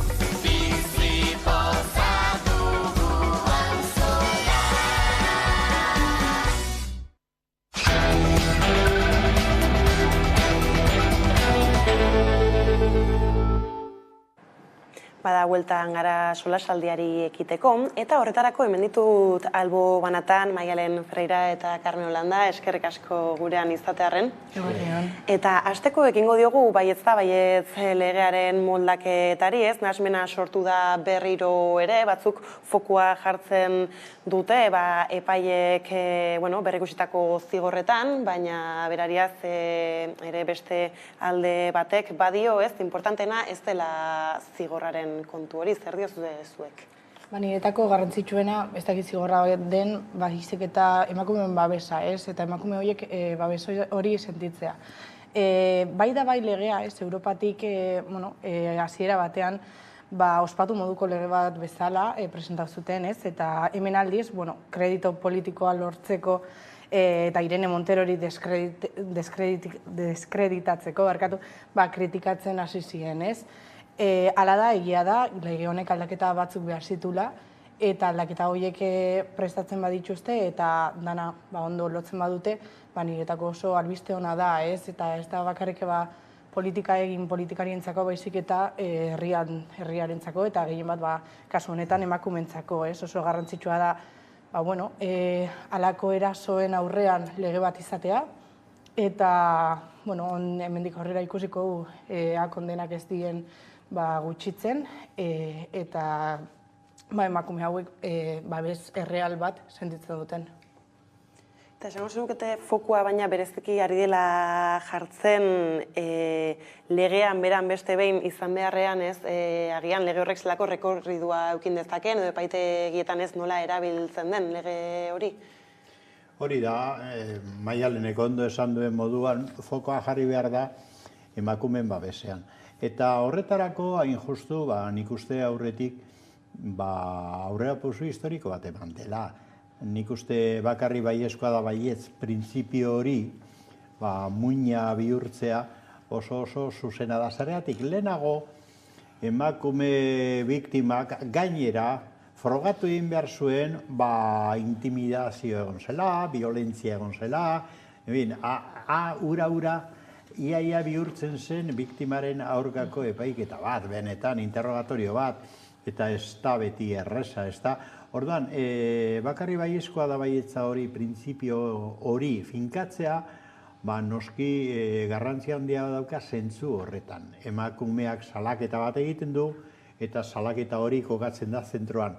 Eta horren ondorio sartzen dira neurriak. Hori batetik. Bestetik, nik uste aukera politiko bezala erabiltzen ari dela eskuina, PP, hain zuzen ere, PSOE erakartzeko, eta nik ez dakit oraino PSOE bera ez den agertzen sektore batean bintzat horren alde. Orduan, hor eztabaida faltzu bat ere badago, ez da nik uste dut. Eta hirugarrenez, eztabaida eramatea publikoki zigorrak gehitzea, gogortzea, gartzela gehiago, eta nik uste dut ez dela akatza dela. Maialenek esan duen eran, hemen arazoa beste bada, ez da gainera da batetik usadio sozialak aldatzea, hau da, soziabilitatea aldatzea, baina gainera emakumea babestea, eta hor protokolak aldatu behar dira. Orain arte emakumea kontrolatu egiten zen, eta hain justu ez da biktima kontrolatu behar dena, kontrolatu behar da erasotzailea, zebera provokatzen ditu berriro ere arazoak, ez da? Orduan protokolo aldaketa bat eman behar da.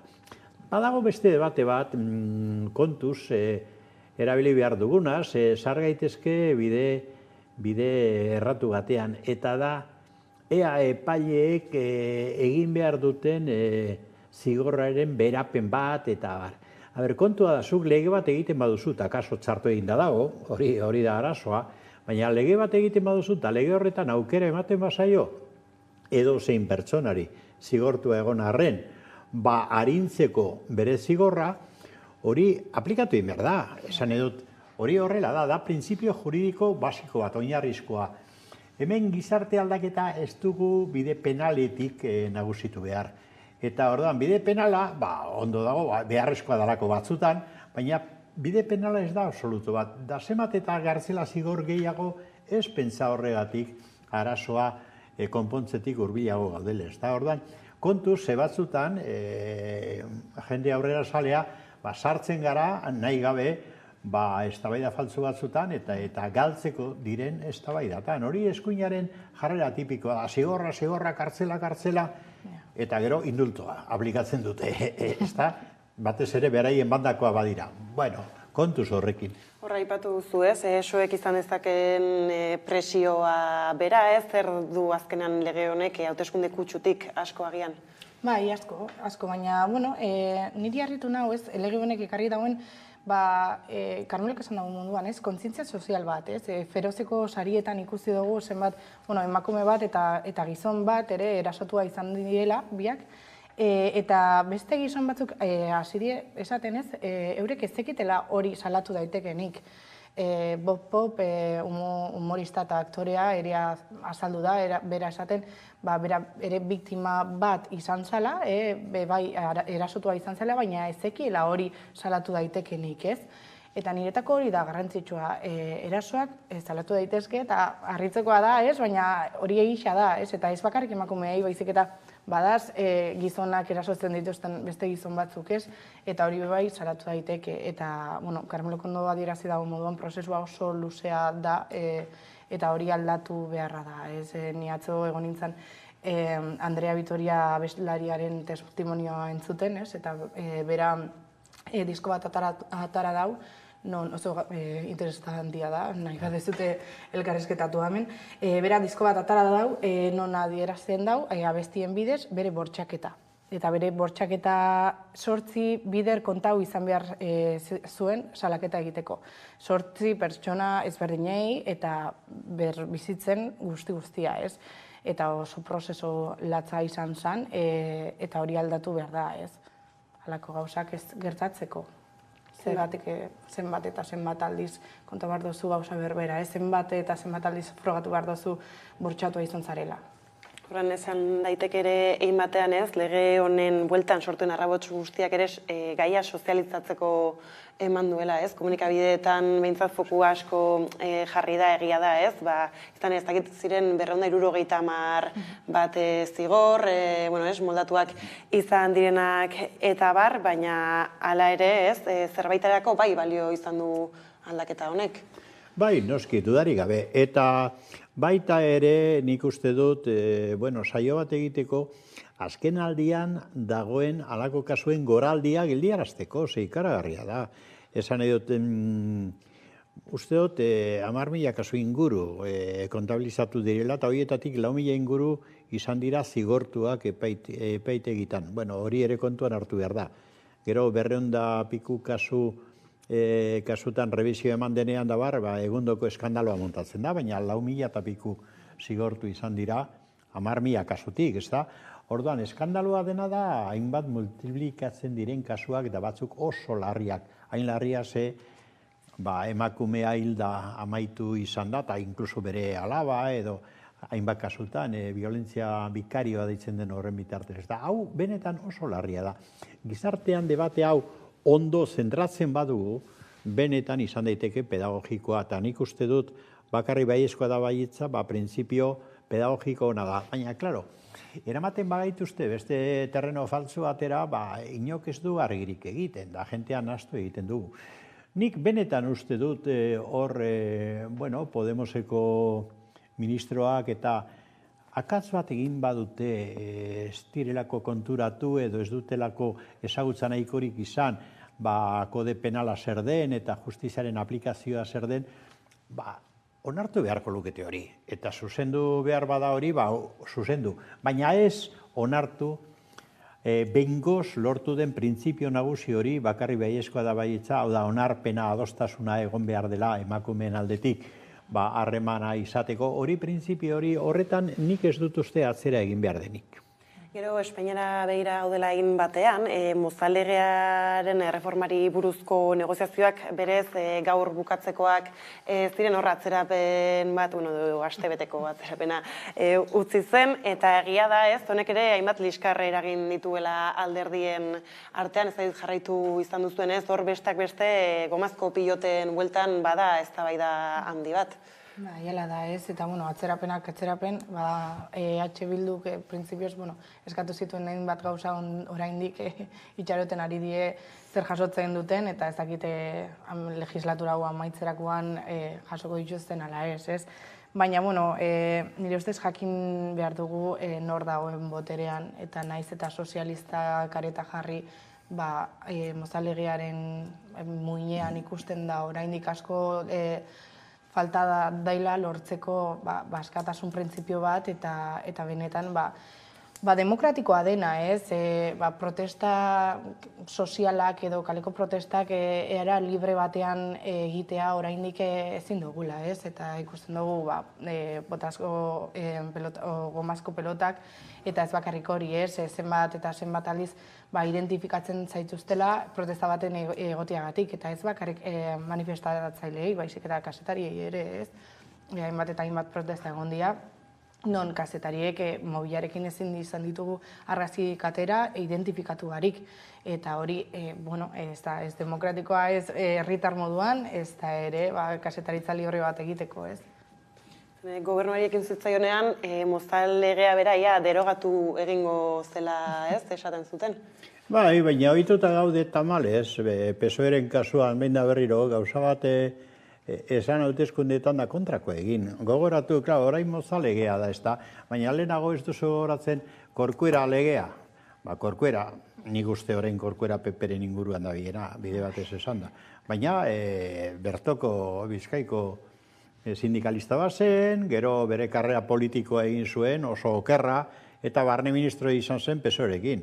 Eta arek egin zuen, ostikada atean, izeneko lege famatua, ez da, ostikada eman da polizia sartu etzera direktamente, ez da, bueno, orain mozal legea da.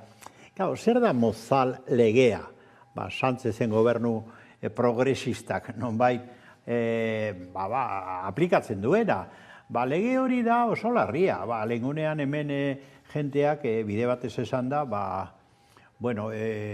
halako aipuak egiten zituen Ares PSOEko buruzagia hil zelako eta bar, ez da, Aresek Inigo Cabacas kasua izan zuen, da Inigo Cabacas gomazko pelota batek modu baldarrean erabiliak hil zuen, ez da, Ares bera arduradun zena, eta eskua garbitu zitun. Hor gomazko peloten arazo oso larria da, beste hildakoa provokatu dituena, PSOE agintan zela, ez da. Gero, etorkinen itzulketak, beroko itzulketa deitzen direnak. Hor daukagu beste artista bat, Grande Marlaska, hau ere bertokoa, bide batez esan da, begira Melilla, ez da? Begira zer egin zuen Melillan. Hildako pila bat horre eta eskoa garbitu berriro, ez da? Eta gero, beste puntu bat, errespetu falta agintariei. Hor dakar mozalege horretan. Zer da hori? Disidentzia politikoa zigortzeko, eta kasu honetan modu ekonomikoan zigortzeko izunen bitartez, egundoko paloak emateko bide bat, ez da? Hori zelege mota da hori.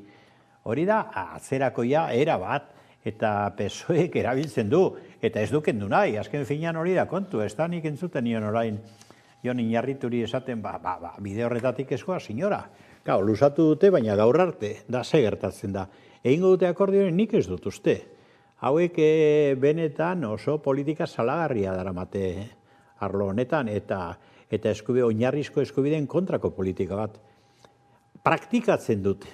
Esango dute zaiela gustatzen, promesa egingo dute berriro hauteskundea datozelako esan eskenduko dutela, baina gero erabiltzen dute eta eure provokatzen dituzte hildakoak eta provokatzen dituzte isunak, eta azkenean eskubideen kontrako persekuzio eta jasarpen bada. Gauzak argi izan behar dira. EJ ostera zuten zuen reforma honekin autoritataren eta askatasunaren arteko oreka bat bilatuko zela, bada autoritate eta askatasunaren arteko orekarik? Nire ustez ez, baina ni ez naz politikaria hortaz, nire bai Karmelok esaten duen moduan, eskuak garbitzen ditut. Hemen gertatzen dana ez, eta sozialistek badakite jokatzen dutela, esanez, zeurek diena gobernatzeko era onena. Besteak zedie, Vox eta PP. Eta horrekin oso lasai daude. Ez bakarrik legislatura honetan, baizik eta urrengoko hauteskundetan ere ez. Eta hori ez da nahikoa. Niretako ez da nahikoa zu izatea Vox edo PP baino hobeagoa. Niretako, demokrazia batean merezi dugun agintari batzuek izatea konbeni zaigu ez, herritar guztioi ez. Eta ez da bakarrik areta bat jartzia eta esatia ez eskegu are sozialistak edo hau lortuko dugu. Behizik eta sozialista baldin bazara, holan jokatu eta printzipio batzuk euki eta gero ez apurtu hauteskundeak irabazten duzunean, ez? Izan kontziente zer prometitzen duzun zure deklarazioetan eta zer ez duzun betetzen, ez? Eta lako hipokresia, esken niretako politikaiek, azken aldi honetan ez oso, ez dakite hauteskunde garaia gazelako ja, baina hipokresia hutsa da euren diskurtsotan da hori pen handia dute duzta. Baina hemen beste talka bat ez, aipatzearen errezeren eta Euskal Herria Bilduren artekoare eman izan da reforma honekin ez. Zer nolako aurre ikustpena ez egiten duzue hauteskundei begira eta momentu honetan pizten nahi diren ez gatazken artean? Nik uste dut ez genuke halako gaiak ez genituzkela hauteskunde kanpainaren menpe edo testimuru horretara mugatu behar. Nik uste printzipiosko gauza oso garrantzitsua dira. Hemen ez badago askatasunik politika egiteko modu libre eta demokratikorik ez badago Hori ez da hauteskunde arazo bat, hori da arazo sakon, estruktural bat, eta gaur bertan, bide batez esan da, orain goizean sententzia bat eman du Europako justizia auzitegiak, oso interesgarria, eta oso gaizki baloratua izan dena, baina hor sententzia horretan, auto horretan, argi eta garbi adierazten dute, estradizioak eta Espainiak egiten dituen eskariei erantzuteko baldintza ezinbestekoa dela bi elementu dira, bata justizia independentea izatea eta espolitizatua, eta bigarrena persona horien oinarrizko eskubideak ez bortzatzea. Bueno, ikusiko du orain aukera badugu komentatzeko, baina eske justu Katalunian atzerrian dauden horien guztien, edota Katalunia bertan, barruan, jasartuak eta auzipetuak eta zigortuak dauden eundaka personen kasuan justu bi elementuak ematen dira. Hau da, justizia espainiarra ez da inondik inora independentea, da eraba politizatua dago, da ez dago, bueno, eske hori ez dute diskutatzen ez da PSOE eta PPek, zeuren artean kolpeka dabiltza, ez da, eta bide batez esan da, Sánchezek berak esan berri du, hori oso neurri hona dela, zeren horrela lortuko da Puigdemont kartzelaratzea, jara. Da hori, gobernu presidente batek esaten badu, ze justizia independente, hori bat. Eta gero, eskubideak zapaltzen direla, bueno, Kataluniako prozesa eta prozesaren kasuan PPek PSOEren laguntza sartu zuen errepresio bortitzaren bidea, berez eskandalo bada, eta Europan badakite. Orduan, bueno, hor dago muina, ez da, hor dago muina.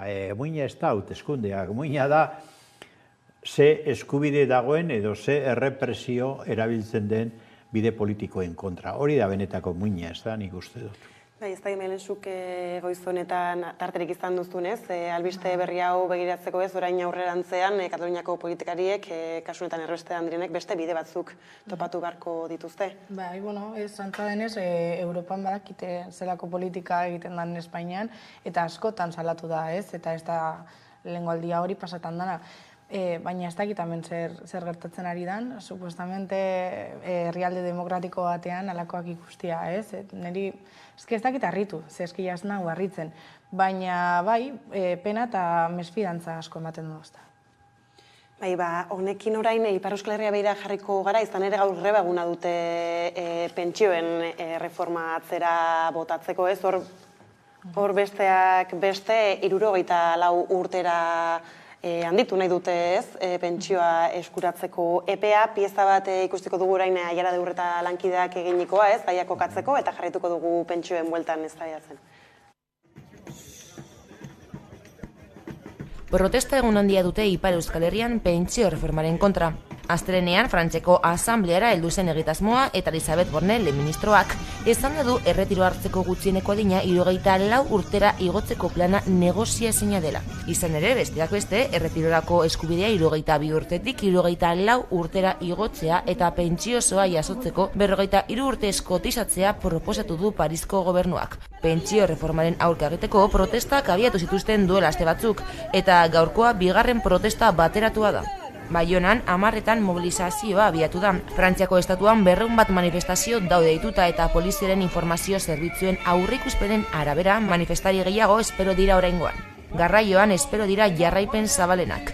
Akitanian abiadura handiko 3 trenen artean bakarra ibiliko da. Eta Biarritzeko aireportuan Liongo joan etorriko hegaldiak bertan bera geratu dira. Beste hegaldi batzuetan ere eragozpenak espero dira. Hezkuntzan Angeluko 3 eskola itzita daude eta gainerako ikastetxeetan ez da zerbitzu osoa bermatuta egongo. Baionan bestalde, jangela zerbitzurik ez da egongo 5 eskolatan. Hoxe esan bezala gaur greba eguna da Ipar Euskal Herrian eta Frantzia baita ere, eta badirudi berez gobernuak, Elisabeth Borne ministroak berak eta Macronek ez dutela atzera egin nahi euren proposamenarekin. Hori da, eta zuk esan duzu moduan, ez da bakarrik adina 74 urtera igotzea baizik eta zenbat urte eta egongo diesen langile horiek lanian, ez? 40 urte ez banaz ekibokatzen, ez? Eta, niretako hori oso garantzitsua da, ez? Hemen ikusten dugu, ze urtetan gazteok eta ikasi dugun gazteok ze urtetan sartzen garen merkatu laboralean eta zenbat urte egon bigare jubilazio bat irabasteko, eta ez da irabazteaz, baizik eta eskubide bat dalako, baina hori jubilatu ahal izateko, ez? Ni hemen, Frantzia eta Espainian artean konparaketa bat egiten badugu, hemen 67 urtetan, orain jubilazioa lor dezakete, gu ez dakigu ze urtetan lortuko dezakegun eta lortuko dezakegun jubilazio bat, ez? Baina, ikusten ari da zelan gobernuek eta agintariek ari die, herritarron eta langileon eskubideak urratzen pixkanaka, gutxinaka urtean zehar, eta bebai berdina, ez da, zelan gauza hauek, albiste hauek jarratzen ditugun, asko posten naz, ez, Frantziako herritarrak greba orokor bat egitea edo lortu ahal izatea, hemen ez dakigu noiz egingo dan greba orokorra bat eta zergaitik, baina merezi dala. Zuna ikusten duzu, jarraitu duzu? Bai, jarraitu dut eta jarraitzen ari naiz aspaldi eta oso adierazgarria. Nik esango nuke dela hildo paradigmatiko bat. Hau da, egon sozialdemokrazia PSOE bezalako alderdi bat, egon eskuin gordina PP bezalako alderdi bat, edo Macron estatu frantziarrean, baina partekatu egiten dute modu larriagoan edo esain nabarmenean, baina partekatu egiten dute hildo politiko bat, ezta? Eta da, ongizate estatuaren oinarriak eta zutabe nagusiak izan diren horien, austura, ezta? Progresiboa, dinamitatu egiten ari dira. Eta hau ez dut esateagatik, begira, Frantzian, Mitterrand gobernuan zegoela, 60 urte zen jubilazioa adina, 60 urte. Gero esan zuten ez gutxiegi da, beste 2 urte gehitu behar zaizkio, 62. Eta hori Macronek dio 64 ezinbestean, horre ez duela atzera egingo, ez da. Bueno, baina eske Espainiar estatuan, 65 zen, beti okerrago. Egon da kontua, 65, eta ara 67 igo zuen nork, Rodríguez Zapatero PSOEko presidenteak. Eta hori, klaro, eskandaloa izan zenez, modu progresiboan garatzeari ekin diote. Momentu honetan, 66 urte eta 2 hilabete da. Eta gorakadoa, 67 ailegatu arte. Eta Sánchezen gobernua, ari da hori bera aplikatzen, eta iragartzen gainera, hori egin behar dela, batetik. Bestetik, pentsio pribatuak zabaltzen ari dira gobernuetatik bertatik pentsioen privatizazioa, ez da? Hori hola da. Eta hirugarren, hori guztia justifikatu nahian, argudio bakarra ematen dute demografiaren bilakaera. Hau da, gizartean gerota zahar gehiago dago eta gerota gazte gutxiago. Bueno, hau, legitimazio hau faltsua da. Zergatik? Gizartean benetan gertatzen ari dena da bestelako arazo bat. Eta da, lana ez da banatzen, orduan, zu jubilazio urtea luzatu egiten baduzu, horrek lapurtu egiten dizkio hainbat lanpostu gazteei. Orduan, lana ez da banatzen eta errentak ez dira banatzen. Are okerrago, orain, hainbesteko krisia omen dagoela eta pensioak hau eta bestea esaten den bitartean, 2020 urtean atzoko datua da, atzo bertan agertu zen, Estatu espainoletik kapitalen ebazioa paradisuak deitzen diren toki horietara 132 igon zen. 132, hau da, aberatzak ultraberatz bihurtzen ari dira, hori batetik, bestetik, zenbat igo dute orain Ukrainako gerra itzakia, defentsarako, hau da, gerra egiteko, hau da, armamenturako partida. Nola mantentzen dute beste parasito eta guztiz anti-herritarra den monarkiaren presupuestoa, esan nahi dut ez, ben arazoa beste bada, ez da demografia. Demografia ez da arazoa. Da nola banatzen den lana, nola banatzen diren errentak, eta nola egiten den aurrekontua, mesedez. Osea, orain sozialdemokrata ditzen direnak, etortzea gugana esaten, arazoa demografia dela, ez. Hori da falsifikazio bat. Halako neurriek nori egiten diote benetan mesede? Mesede eurei, aberatzei, karmolak esan dago moduan, ez? Hemen segatik badago, partida batzuk eta igotzen ari diesenak gerra bategatik.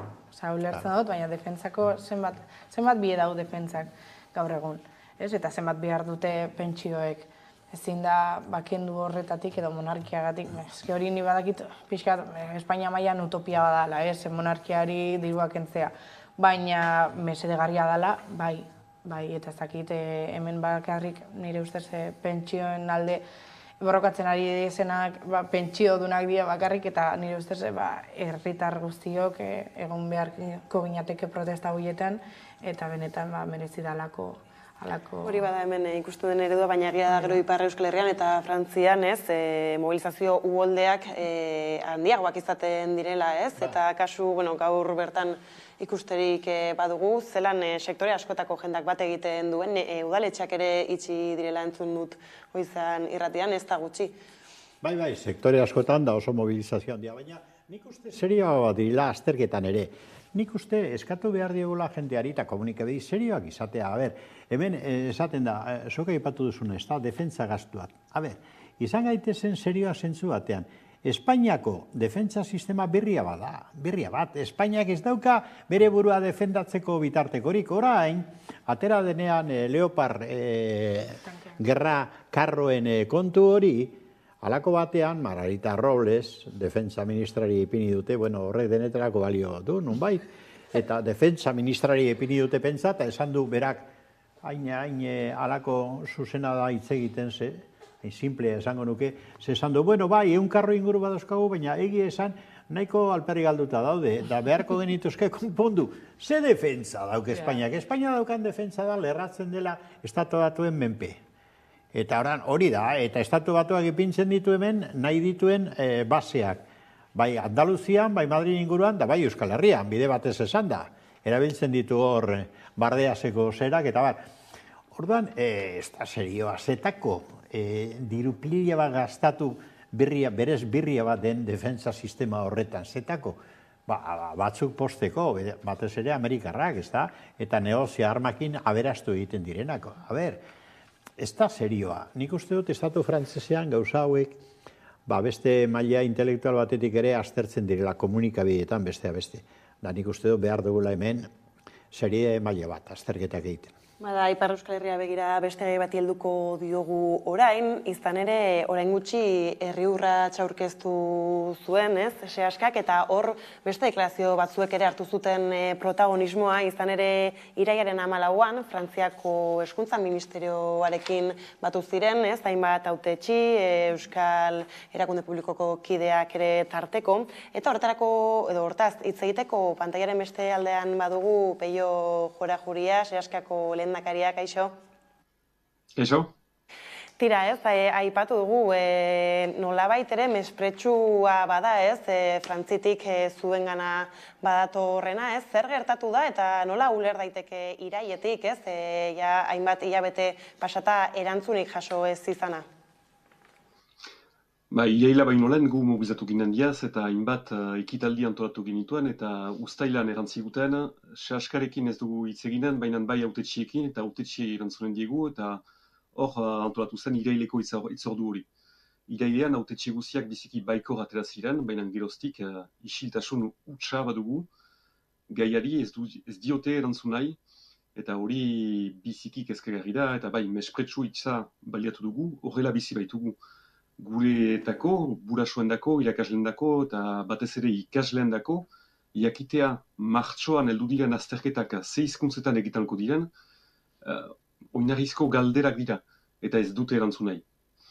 Badakigu zeratik ez duten erantzun nahi, ez baitute baietz erran nahi. Badakigu iaz, haitu gira antolaketa gaietaz, pedagogia gaietaz, lege gaietaz, ez dute gehiago aitzakirik ezetz errateko. Beraz, iduritzen zaigu orai, haidiela denbora irabazten, aurten ez egiteko, heldude urtean ez egiteko, eta alaiz inoiz ez egiteko. Baina guk ezin dugu horrela utzi egoera usteltzen, eta Parisiak ez baino du erantzun nahi, joanen gira erantzunaren bila. Eta erantzunaren bila joateko, edo bentsat, erantzun dezaten, zer bide hartuko duzu, izan ere optimista bai, edo modu optimistan bai bukatu zenuten iraileko bilera hartan, orain zer dago egiteko? Presio gero eta gehiago ezari, gaia maingainan atxiki, eta hortarako jaz desobentziaren bidea abiatu ginuen, eta bide hortarik segituko dugu. ikasleak jadanik brebetan euskaraz egiten dituzte azterketak naizta barakiten ez dela zuzendua izanen. Irakasleak ere hasi ziren ukatzen zuzentzea frantsesezko kopiak, euskarazko kopiak ez ziren zuzenduak. Hautetsiak ere gurekin bateratu ziren, sustengatuz iaz antolatu ginen zuzenketa alternatiboa. Segituko dugu bide hortarik, mobilizazioak izanen dira, ekintzak izanen dira, behar bali bada berriz egin kolaketak eta horrelakoak eta eginen ditugu. Baina aurten ere beste helburu bat dugu, da erakustea ez gila bakrik gu, bakrik ikasleak, burasoak edo irakasleak, kesu, baina bai Euskal Herrian gizarte osoa kezkatua dela gai horren inguruan, hizkuntz eskubideetaz ari girela, ez bakarrik ikasleen eskubideetaz, eta hortarako mobilizazio handi bat antolatzen ari gira udaberriuntako, eta agian lortuko dugu herritar guziak karerat etorarazten, erakusteko Pariseri, herri bat garela eta gure herriaren eskubideak definitu nahi ditugula. Esan duzu, jendartaren kontu bat dela, ez dela soilikia azterketak, eskubidez hitz egiten ari gara, eta nola da posible ez, Frantziak horrei bizkarra ematea ez, herritarrez gabiltzitz egiten? Badakigu Frantziak badu egiazko arazo bat hizkuntzekin, frantsesa ez den hizkuntzak debekatuak dira Frantzian. Gu dola bi urte nahi izan ziguten legez kanpo ezari ikastola guziak, borroka hori irabazi ginuen, baina beren doktrina beti hor dute. Badakite orai zutela frenteki erasotzen al, ez da baida plaza publikoan delarik gizartea gure alde dela eta hizkuntzan defentsaren alde, baina baditugu, hor administrazioan eta gobernuan, hizkuntzan kontra diren erro batzu hor, eta horiek dute gidatzen, eta behartu behar ditugu gai hori publikoki eztabaidatzen, baitakigu. Publikoki eginen delaik eztabaida lortuko dugula. Beraz, aipatu dugu lehentxeago ez, mobilizazio garrantzitsuak egin dituzue, horri eutxiko diozue, eta hor tartean aurkeztu zenuten herri urrats, maiatzaren 14an izango dena okerrez banabil, hor bai ala bai azterketak euskaraz egitearen aldarriak presentzia izango du, ez? Nola horre ikusten duzue eguna bera? Bai, herri urrats guretako egun biziki berezia da, urtero egiten duguna eta beharrezkoa dugun eguna, helburu hainiz ditugu herri urratsek, badu lehenik euskararen aldarri hori plaza gainan ezartzeko. Ipar Euskal Herrian egun guti ditugu, nun osoki euskaraz egiten ditugun gizarte osoan, eta behar dugu egun hori erakusteko euskarari diogun atxikimendua. Horrez gain, gure borroka guziak ere plazaratzen ditugu, eta horten azterketan gaia biziki presente izanen da. Badakigu ikasleak hor diela publikoan, musika taldeak ere badakigu militanteak ditugula, plaza handia eginen dugu azterketak euskarazi ere egun hortan. Ondo da, denboragatik hementxe utzi behar dugu elkarrizketa, ez? Ia, laster, halako gaiez gehiago solastatu gaitezkeen, eskerrik asko Bello eta hurrengora arte. Mil esker zuei. Tira ez, klabe asko eman ditu elkarrizketan Bellok ez dakit azterketei helduta batetik, bestetik ez Frantziako ministerioaren edo Frantziako gobernuaren jarreraz beraz ez, zer iritzi duzue gai honen inguruan? Argi esan dago ez, Frantziaren jarrera debekua da, frantzesa ez den beste hizkuntzarekiko ez, eta niri harritzen nago ez Euskadin, ematen dago eskubide batzuk segurutzat hartzen ditugula ez, azterketak euskaraz egitea edo euskaraz ikastea, baina gero Frantziara, ipar Euskal Herria faten bagare edo Nafarroa faten bagare, ikusten dugu zenbat eta zenbat eskubide urratzen dituzte ez, eta hemen segurutzat ematen dugun batzuk igual etorkizunean galdu genezake ez, erabiltzen ez badugu eta protestatzen ez badugu gauza hauek mantentzeko. Eta niri hori ardura pixka bat ematen dit, ez? Eurek eskubide linguistiko batzuk galtzen ari dira, eta hori ez da bidezkoa, ez?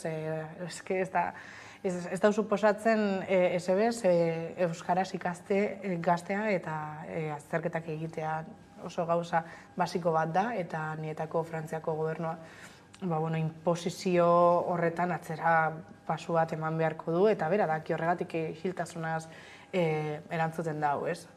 Horri dakielako azkenean pauso bat atzera egin behar dauela, eta onartu beharko duela azterketak euskaraz, euren eskubidea darako.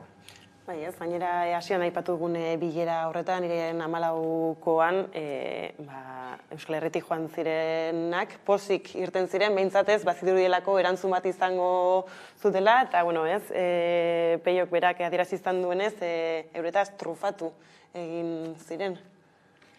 Zeuk esan duzu, begira, nik uste dut horrek argi adierazten duela zein den gobernu frantziarraren da estatu frantziarraren jokabidea, ez da.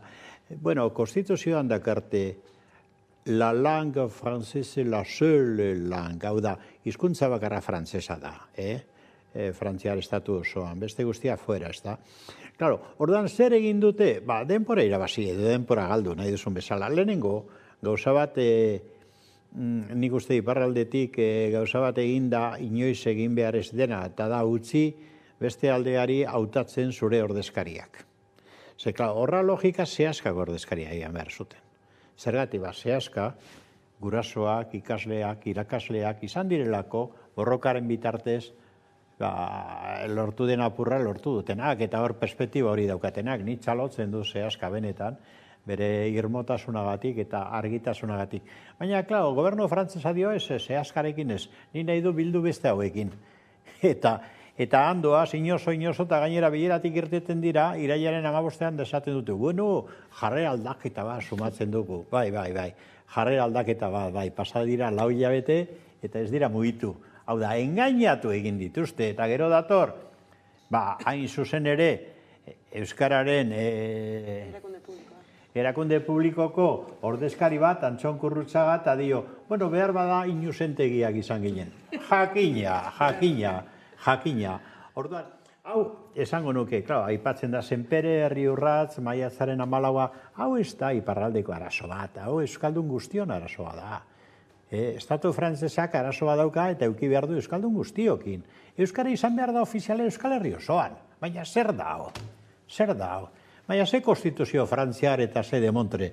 Esan edute Euskal Herri osoan, Nafarroan, Baionan, Maulen, toki guztietan izan behar da ofiziala, eta ez gaitezen gehiago bintzat inusentegiak izan Kurrutzarrik aipatu duen bezala. Ez da, jarditzagun hor buruan merezi dutenak. Zehazkakoak, gurasoak, ikasleak, irakasleak, dagu geu ere, ze hau euskaldun guztion arazoa da. Ez behintzat determinazioa badaukate, zeuren aldarriak aurrera eramateko, ikusi izan ditugu protesta handiak, Ipar Euskal Herrian gai honekin zehazki, beste desobedientziarekin lotutakoak ere ez, eta esaterako nik horiek ikusten arraro egiten zitzaidan, hemen batxiergoko pertsona bat ikustea, Hego Euskal Herrian azterketa batez egiten, edo halako aktu bat egiten, zer ematen du horrek ikustera. Bai, eta hainbat gazte irtetzen die kaletara, euren eskubidengatik protestatzea, ez? Nire ustez, igual, borroka hauek pertsona gehiagori eragin beharko zitzaien, ez? Eta ez bakarrik ikasle, guraso eta irakaslei, baizik eta gizarte osoari, eta ez bakarrik frantziarra edo Ipar Euskal Herrikoa, baizik eta Hego Euskal Herrikoak ere ez, ez dakit igual behar badan mobilizazioak ona ekarri ez, baina gutako batzuk fatia